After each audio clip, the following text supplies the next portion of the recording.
Assalamualaikum warahmatullahi wabarakatuh. Anak-anakku sekalian, alhamdulillah kita bertemu kembali dalam pembelajaran SKI yang kali ini kita akan masuk ke materi berikutnya. Sebelumnya Bu Rina mengingatkan untuk anak-anak selalu mengkonfirmasi kehadiran melalui klik absen di e-learning agar anak-anak terekap atau tercatat dalam absensi setiap hari di kelas online SKI. Untuk kemudian sebelumnya kita akan mengawali pertemuan pada hari ini dengan membaca basmalah bersama-sama. Bismillahirrahmanirrahim. Baik, untuk selanjutnya anak-anak silahkan menyimak materi dari Bu Rina berikut ini. Untuk kemudian nanti anak-anak silahkan masuk ke bahan ajar dan silahkan untuk mendownload atau menyimpan bahan ajar yang sudah tersedia. Terima kasih, Bu Rina mengucapkan selamat mengikuti pembelajaran SKI.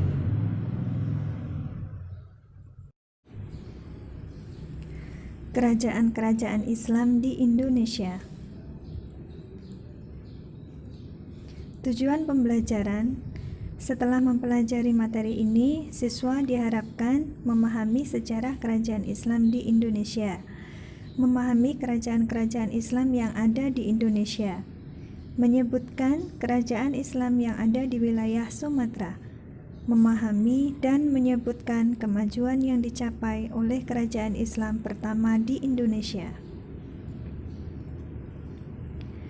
Sejak Islam masuk dan menyebar ke Indonesia abad ke-7 Masehi, banyak masyarakat wilayah pesisir Sumatera memeluk Islam.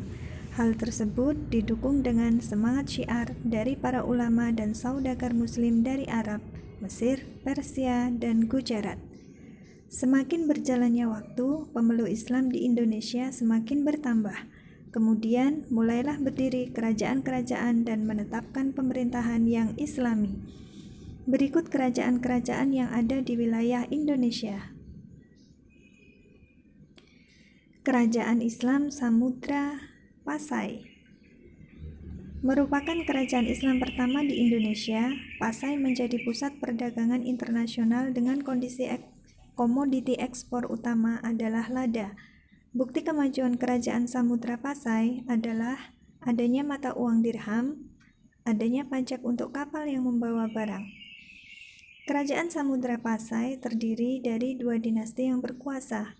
Yang pertama, dinasti Merahair, bergelar Maharaja Mahmud Syah, merupakan pendiri dan raja pertama Kesultanan Samudra Pasai. Yang kedua, dinasti Merasilu, bergelar Sultan Malik As-Saleh, merupakan keturunan Raja Perlak, pendiri dinasti kedua Samudra Pasai. Kesultanan yang kedua adalah Kesultanan Malaka. Kesultanan Malaka adalah kesultanan yang didirikan oleh para Meswara pada tahun 1402 sampai 1511. Dia adalah seorang putra Sriwijaya yang melarikan diri dari perebutan Palembang oleh Majapahit. Yang ketiga, Kesultanan Aceh Darussalam, yaitu abad ke-16. Kesultanan ini didirikan oleh Ali Muqayyad Shah tahun 1496. Puncak kejayaan Kesultanan Aceh terjadi pada masa pemerintahan Sultan Iskandar Muda. Wilayah kekuasaan yang sangat luas dan jalinan kerjasama dengan para pemimpin Islam di wilayah Arab dan puncak hubungan kerjasamanya terjadi pada masa kekhalifahan Utsmaniyah. Oleh karenanya, Aceh sering disebut sebagai Serambi Makkah. Kesimpulan: 1. Penyebaran Islam pada awal abad ke-7 yang semakin meluas oleh para pedagang Islam dan ulama meningkatkan jumlah pemeluk Islam di wilayah pesisir Sumatera. Bahkan, para ulama banyak yang menjadi penasihat raja dan kaum bangsawan, sehingga kalangan tersebut banyak yang memeluk Islam dan memicu munculnya kerajaan baru yang menetapkan pemerintahan Islami. 2. Kerajaan-kerajaan Islam yang berdiri di wilayah Sumatera adalah Kerajaan Samudra Pasai, kerajaan Islam yang pertama. kemudian Kesultanan Malaka, dan Kerajaan Aceh Darussalam. Yang ketiga, tokoh pendiri kerajaan Islam di wilayah Sumatera. Samudra Pasai didirikan oleh Merah Khair. Yang kedua, Kesultanan Malaka didirikan oleh Parameswara. Yang ketiga, Kesultanan Aceh Darussalam didirikan oleh Ali Mogoyat Shah. 4. Kemajuan yang dicapai pada masa kerajaan Islam di wilayah Sumatera. 1. Adanya mata uang dirham, diterapkannya pajak bagi kapal dagang yang membawa barang, meningkatnya komoditi ekspor lada. 2. Perluasan wilayah. 3. Meningkatnya hubungan kerjasama dengan pemerintahan Islam yang terjadi pada masa Sultan Iskandar Muda dengan Kekhalifahan Utsmaniyah dan menjadikan Aceh sebagai serambi Mekah.